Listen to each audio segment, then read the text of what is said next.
اعوذ باللہ من الشیطان الرجیم بسم اللہ الرحمن الرحیم ان الدین عند اللہ الاسلام وما اختلف الذین اوتوا الکتاب الا من بعد ما جاءهم العلم بغیا بینہم ومن یکفر بآیات اللہ فإن اللہ سریع الحساب صدق اللہ العظیم وصدق رسولہ النبی الکریم۔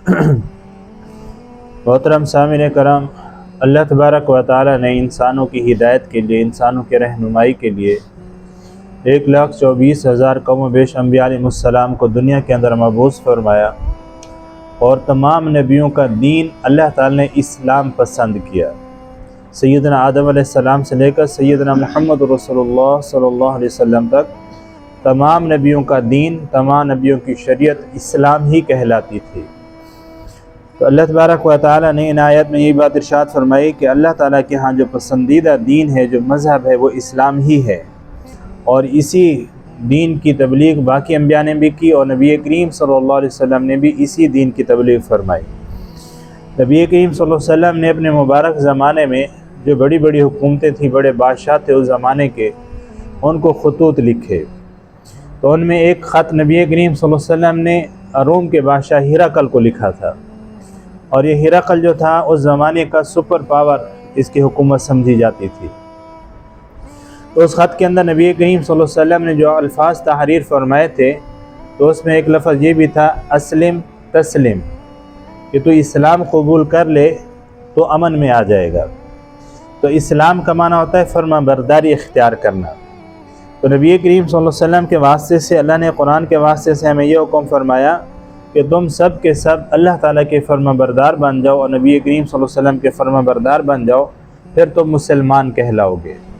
اگر تم فرما برداری نہیں کرو گے تو پھر تم مسلمان نہیں کہلاؤ گے۔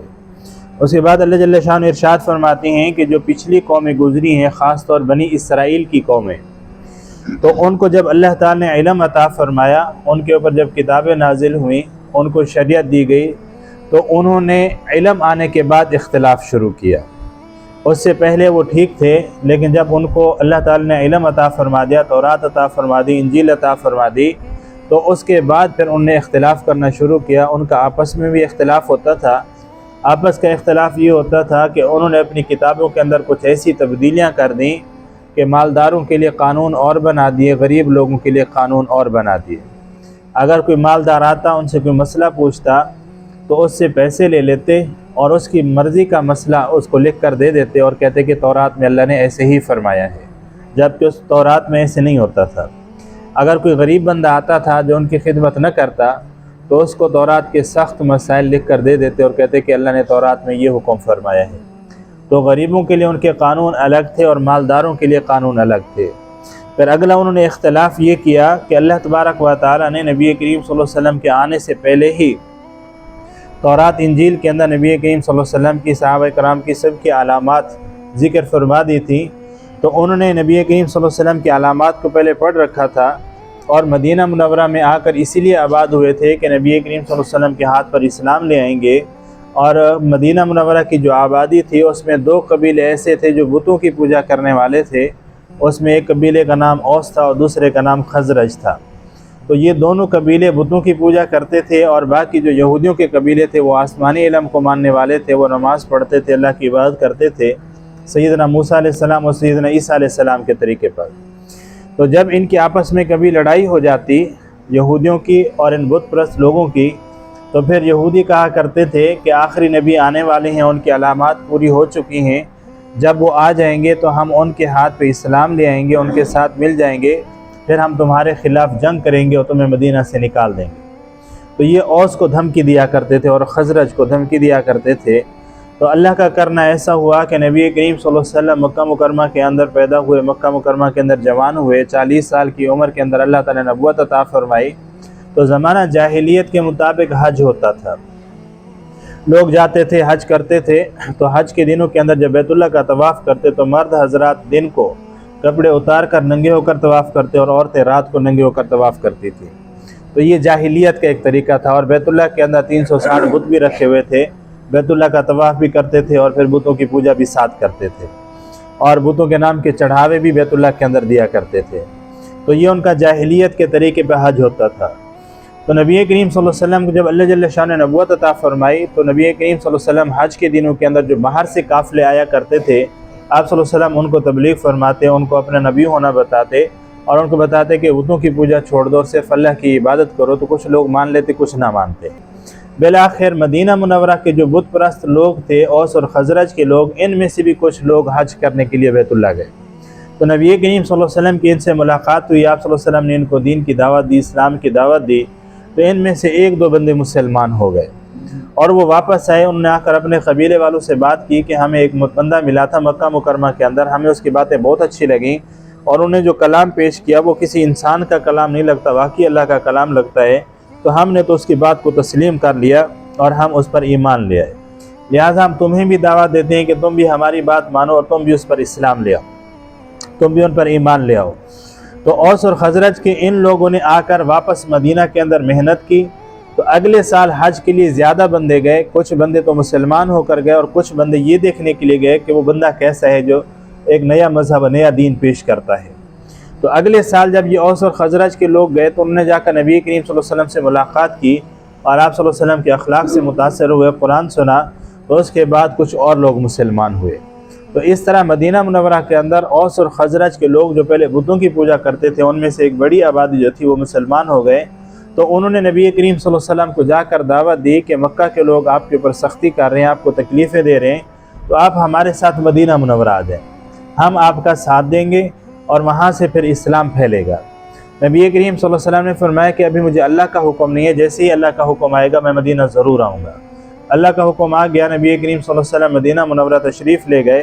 تو اوس اور خزرج کے لوگ بڑے خوش ہوئے اور نے نبی کریم صلی اللہ علیہ وسلم کا اور مسلمانوں کا استقبال کیا اور انہیں رہنے کے لیے گھر دیے، کاروبار بھی مسلمانوں کے اندر تقسیم کر دیے۔ تو انہوں نے بڑی قربانی دی۔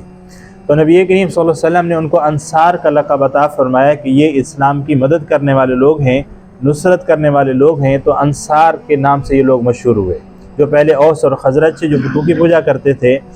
اس کے بعد ایسا ہوا کہ ان اوس اور خزرج کے لوگوں نے بنی اسرائیل یہودیوں سے یہ کہا کہ تم تو کہا کرتے تھے کہ آخری نبی آئے گا ہم اس پر ایمان لے آئیں گے، آخری نبی تو آ گئے، ہم تو ان کے اوپر ایمان لے آئے، اب تم ہمیں کہا کرتے تھے تم بھی ایمان لے آؤ، تم نے تو پہلے ہی ان کی علامات پڑھ رکھی ہیں۔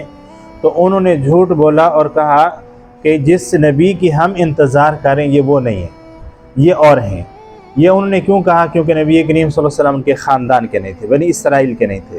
تو یہی بات اللہ جل شانہ یہاں ارشاد فرماتے ہیں کہ جو اہل کتاب ہیں انہوں نے جب اختلاف کیا تو اختلاف اس وقت انہوں نے کیا جب ان کے پاس علم آ گیا، جب انہوں نے نبی کریم صلی اللہ علیہ وسلم کو پہچان لیا، نبی کریم صلی اللہ علیہ وسلم کی ساری علامات سے، اور صحابہ کرام کو پہچان لیا، اسلام کو پہچان لیا، تو اس کے بعد بھی یہ مسلمان نہ ہوئے۔ تو ریزن بھی، وجہ بھی اللہ نے بتا دی، بغیم بینہم، ضد اور اناد کی وجہ سے۔